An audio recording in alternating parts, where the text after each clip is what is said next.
Rob, can you dive into, I guess, your philosophy with athletes? I mean, I'm sure you have the same philosophy, I'm sure, but you have a different approach to each person. So, is there anything in particular about your approach that you would want to talk about? I think if there was one thing that you could kind of say sets me apart, but it's not like as if other guys aren't doing it. It's just something that I embraced literally 20 years ago, and that is single leg training. I believe in bilateral squatting. I mean, don't get me wrong. We squat, we front squat, we back squat. But if you look at a 12-month training period for the majority of our athletes, most of our training volume is done single leg. And I could tell you story after story of guys that um, saw results unlike they've ever seen before. I'll share one quick one. We had a guy who was a four-time All-American at Bucknell, was preparing for a pro day with us. His best squat effort, his best squat performance ever, and this was a 6'3", 267-pound guy, was 435 for 5. Some of your listeners may go, wow, 435 for 5. Well, when you're that big and you're 23, 24 years old, that's really not an exciting number. We did single leg work exclusively for 8 weeks, followed by 2 weeks back to bilateral work because, of course, in a pro day, you're jumping off two legs. So you've got to reinforce those patterns to some degree. But 10 weeks later, he squatted 500 for 5. Wow. Yeah. So his back squat went up more in 10 weeks than it did in the previous 2 years. So single leg is a big part philosophically of what we do. I would think probably the other principle that's kind of an overriding principle for our training system is that we have tools in the toolbox. We're not disciples of any one training methodology or modality. So we're not a kettlebell gym. We're not a powerlifter gym. We're not a bodybuilder gym. We are familiar with a host of different methods, and we utilize different methods as is going to be most helpful to the athlete or to the team. Yeah, Rob, that's very interesting because I have seen that. I have seen you doing that with athletes in the gym. Um, so is there that's a good example of someone who saw great results from that. So typically when you get athletes, are they young or because it seems like there's a lot of Penn State guys that come in there, a lot of college guys. So is there a particular time frame in which you like to start with an athlete, or do you just kind of when they want to work with you, you work with them? So kind of two parts to that question. One, we do see some Penn State guys when they enter the portal, but Penn State's obviously made some really phenomenal investments in their program. They have some great strength coaches. So we Yes. don't see any of their athletes that are actively in their program. Um, but to answer the second part of your question, and this would be a message that to anybody who's a parent or intends to be a parent at some point, the younger the better. I mean, to within reason. We don't have 3-year-olds in here, but first of all, I want to dispel one myth for any of you who think that you can stunt a 12-year-old's growth by lifting weights. There is zero science to support that. And I have a standing offer to anyone. If you can produce one solid study that validates that myth, I will take you to dinner. And I've been offering this to people for about 15 years, and I haven't spent a penny. So if it's my kid, we're strength training at 4 or 5 years old. Now let's qualify what I mean by that. We have to understand that for a 4-year-old, walking up steps can be strength training, and in most cases it is. For a 4-year-old, a 5-year-old, a 6-year-old, standing on one leg is strength training. Standing standing with a medicine ball and slamming it back and forth with dad and son, that's strength training. So we don't bring 8-year-olds in here and put 200 pounds on their back or have them pull 200 pounds off the floor. Strength training looks like a lot of different things, but here's the thing. As if you're the coach of a youth athlete or you're a parent, the simple question becomes, what do you want? How do you want your kid to adapt? What do you want to get better? Well, you want them to get faster. You want them to get more coordinated. You want them to jump higher. You want them to be more explosive. All those things are the byproducts of a good strength training program. Yes, absolutely. So I saw Noah Kane in there before he went to LSU. And funny story. I was in there one day, and I was lifting with someone, and I saw a guy I know, Brian Beeman. He was working with Will Levis, which I didn't know who that was at the time, but because I never saw him in person. But we were talking, and he said, "Yeah, I'm going to Kentucky. I'm transferring to Kentucky." And I said, "Oh, I thought he was a linebacker." I said, He's a "Oh, big like good guy, right? company. He's huge." Yeah, I said, "Big company down there. Good company down there." And then I realized who he was, and I just thought, man, I cannot believe how big this guy is. He's a quarterback. He's a really nice guy. And he made me look like he's probably twice as big as me, just height and everything.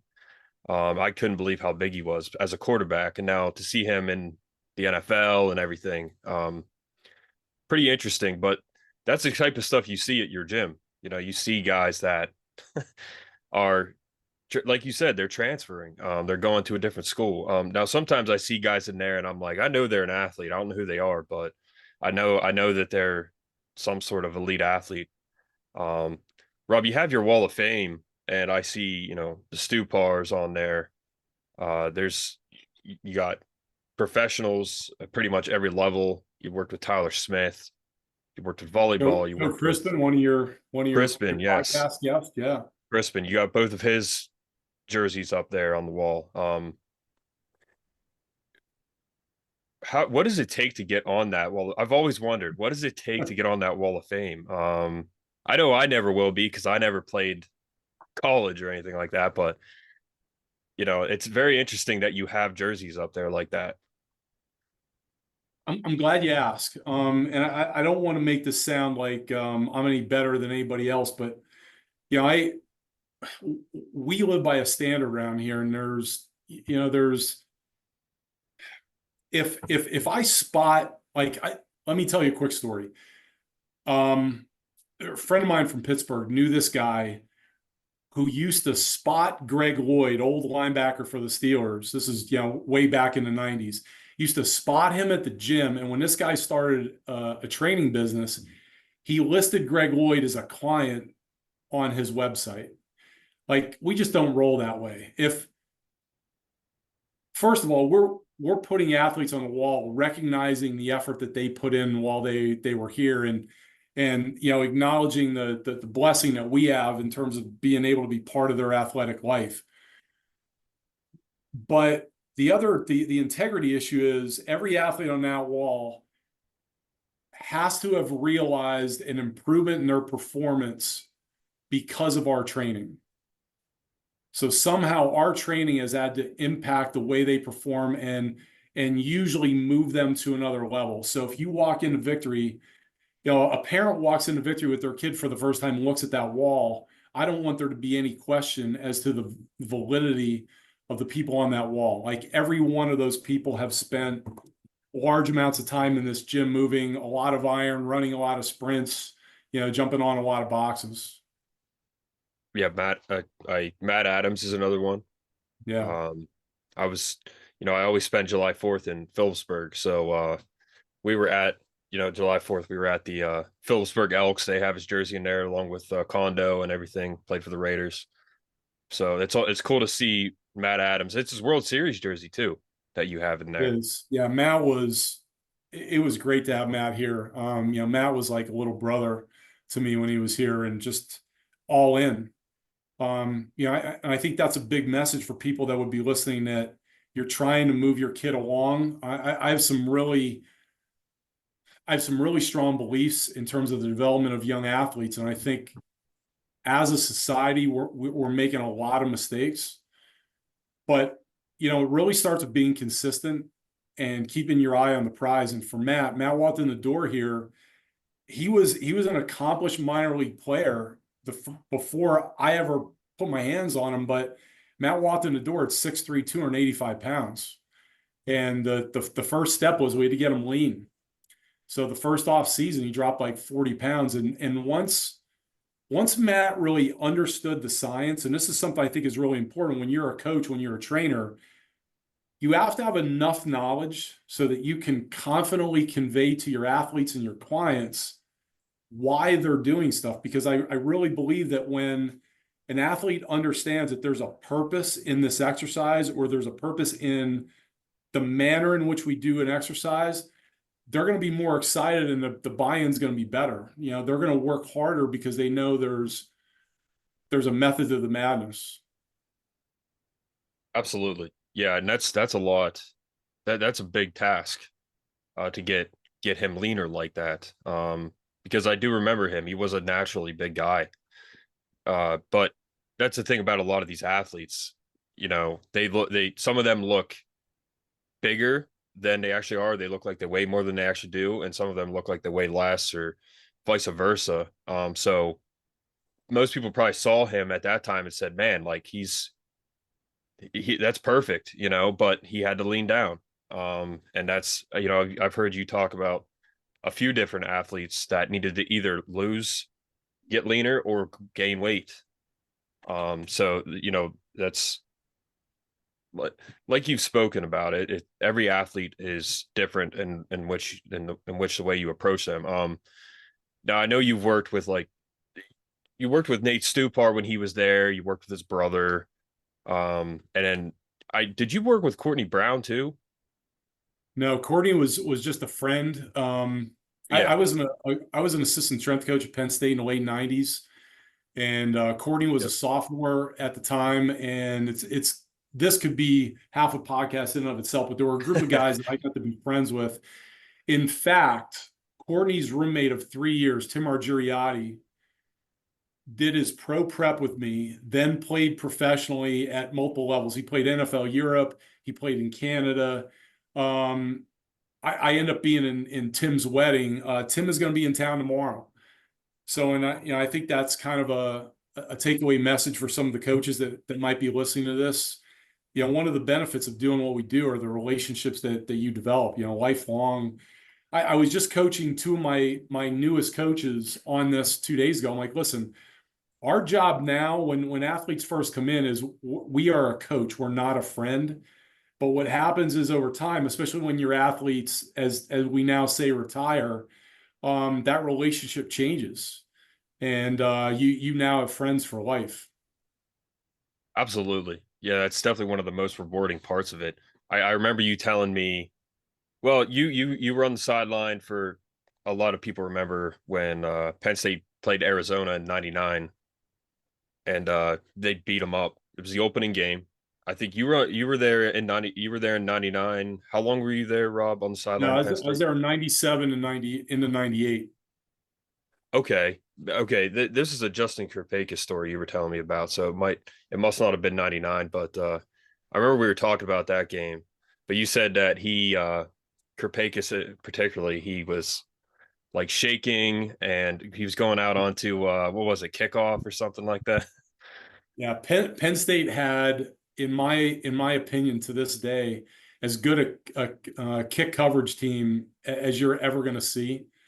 I mean, you had Justin Kirpakis, who has a couple Super Bowl rings. You had LeVar Arrington. You had a guy named Aaron Gatton. You had a linebacker from Harrisburg named Ahmad Collins, who would have started literally at probably, I my best guess would be 80 to 90% of the Division I schools out there. But he was at Penn State, and we were just so loaded with linebacker at that point. And literally every kickoff that year, every kickoff, if the kick didn't go out of the end zone, there were people from the other team on the ground. And this was our first game at home, and I forget who tasked me to do this, but it was my responsibility to get kickoff together and kind of make sure they were hyped up. And I'm working down the line, and Karpakis was like the third guy. And what's funny about this story is, for any of your listeners who know Justin Karpakis, he's like really intelligent, really well spoken. You meet him on the street, he's relatively mild mannered, and then bam, it's game day. And Justin's standing there shaking with literally with tears coming down his face. I'm like, yeah, this guy doesn't need any hype. He's good. I'll move to the next guy. So and that's part of what I think people don't understand. You sometimes, as a father, you're trying to guide your kid, you think, well, I was a pretty good high school athlete, baseball, basketball, football, wrestling, whatever. So these guys that are playing at the level that my son's aspiring to, or my daughter is aspiring to, like, they're just a little better than I was. These your typical Penn State scholarship player, your typical Notre Dame scholarship player, your typical Penn State wrestler, these guys are not just a little better than you were. They are on another level. Yes, yes. And I always tell people this when I did my walk-on tryout at Penn State my freshman year, and I went to a small high school. I just wanted to try and make the team. That's all. I I always wanted to do it. I didn't make the team, but I wanted to try. And after that, the scandal happened, so your chances actually went way up Mhm. for guys like me who just wanted to make the team. But I always say this. I saw D1 talent at that time in person for the first time, and it's unbelievable. You can't put into words just how good they are, and how, you think just because you start like both ways in high school, like, oh yeah, I'm going to try and play at Penn State or something. No, no, these guys are completely different. They're on a totally different level. We've talked about it on my podcast multiple times. These guys at Penn State's bringing in right now that are committing to Penn State, these guys are totally different in terms of athleticism. So, and you see that all the time. So you know exactly what D1 looks like, Rob. So Yeah, and with the women, one of my best friends from college was a woman named Juliette McGee, who's now in Bucknell's Basketball Hall of Fame. I mean, she was 5'11", like 170 pounds. And like you said before, some athletes just don't look it. She actually used to do some modeling in the off season. And she did, like, if you'd have told other women that she weighed 170, they would have never believed you. But, she was an athlete, she could run, she could jump. Um, she was not just a little better than your typical high school female basketball player. And it doesn't mean that like you weren't a good high school player. I'm sure you were. Um, but man, these guys, again, especially the ones that are starters and guys that are playing the NFL, I could tell your listeners story after story that stories are kind of hard to believe. I mean, we had a Notre Dame offensive tackle, Mike Turkovich, trained with us 2 years, and he played in the league for a while. I mean, he was a 475 bencher. He could jump onto a 30-inch box at 318 pounds with one leg. These are not, you just don't see these people walking down the street every day. no, no, yeah. Some of the stories that you told me, Rob, are crazy. Well, and again, I'm you and I have talked quite a bit in the gym, and we've talked about guys that like Courtney Brown. I mentioned him earlier, but you said at this wedding that he was at, this was like years after he was out of the NFL. Yeah. You could see the vein through his suit and his arm.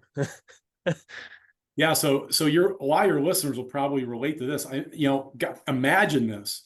The dude came to the wedding with a size 60 jacket and 35 pants. 6'5", 295 pounds. He was 37 years old at the time. Um, just different human beings. And Cordy is an amazing, amazing guy. great father, great husband. Unfortunately, got labeled as a bust with the NFL. But what most people don't know is even the story. There was a story ESPN did, and he was part of, and it just wasn't fair because they didn't talk about all the adversity that he went through. Courtney had something like 15 or 16 surgeries after he got into the NFL. Pretty tough to be great when you're in the operating room every season. Rob, that's something I wanted to get into with you because we've talked about this too, and I think I don't know how much time you have, but I could talk to you all day, honestly, on this podcast. But you talk about science and your philosophy and knowing the science like Matt Adams did. And you don't have to talk about this if you don't want to, but we've talked about the previous lifting program at Penn State under Joe Paterno's regime. And a lot of these guys like Courtney Brown, like Kajana Carter, Blair Thomas, Curtis Eaton. Now, Blair Thomas, I think, might have been before they started with JT there at Penn State, but a lot of these guys went on to the NFL and they had injuries. And we've talked about the program that they had. It was lifting till failure and machine work. And I mean, do you think that contributed to these guys not working out in the NFL? I mean, because Penn State had so much talent. It was unbelievable. First two picks in the 2000 draft were Penn State linebackers, so. Well, I think I would start with saying, listen, the guys involved were really good human beings. And I'm talking about the coaches. As far as the athletes and their injuries at the next level, it's really speculation. When you don't see the injury occur, when you don't know what the athlete is doing in terms of their off-field habits, how are they eating? How are they sleeping? Were they using illicit drugs or drinking too much or any of that stuff, which I'm not saying I have any reason to believe any of those guys did, but without having a full profile of what was going on with them, it's really hard to speculate.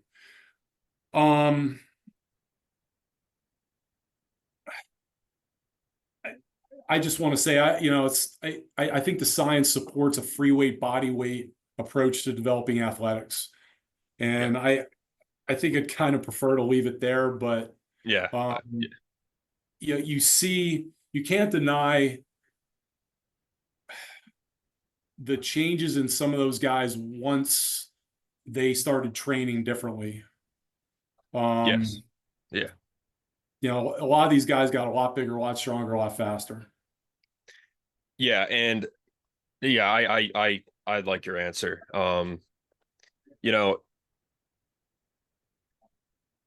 Like you said, once they changed the training, and I'm not talking about anyone in particular, but just in general, if you change the training like you just said, then yes, you see a difference. And I'm sure it happened with a lot of those guys. But just for example, when Bill O'Brien came in, he completely gutted that weight room and they had all free weights. They were in the squat racks. It was a multi-use squat rack. They still have them. I think pretty much every program has them at this point, but Penn State had a very unique lifting program. So as soon as Bill O'Brien came in, they changed that up completely. And Fitzgerald was there. And they went from that program to this program. And the players seemed to love it. Because I was there at the time and the players seemed to love it. They got good results and everything. So, because a lot of them hadn't done the free weight work like they were transitioning into with Bill O'Brien. So I 100% agree that that's the way to go.